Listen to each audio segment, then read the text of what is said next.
Hello mga labs! Sa mga nagtatanong kung paano ko ginawa ito, yung video ng cloning or yung dalawang ako, please watch.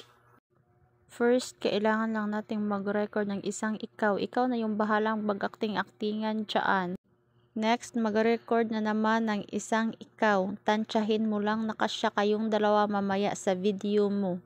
Huwag tanggalin yung camera ha, ganun pa din yung pwesto. Dahil may video ka na, so open CapCut.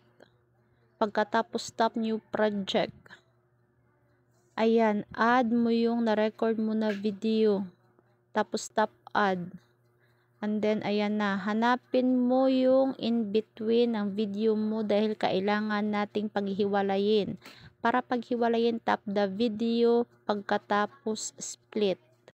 Then, tap natin yung second video. Hanapin yung overlay para ibaba. Pagkatapos, hawakan yung video, drop pa left side para magpantay yung first and second video mo. Next, tap yung second video. Hanapin yung cutout or remove BG para tanggalan ng background. Ayan, antayin lang po na mag 100% pagkatapos i-check.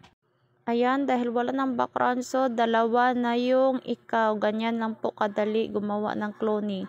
Pagkatapos i-adjust lang yung mga dulo para magpantay.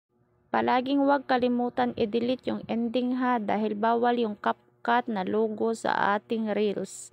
Pagkatapos tap yung arrow up sa taas para i-export. For more video tutorials, please follow and share.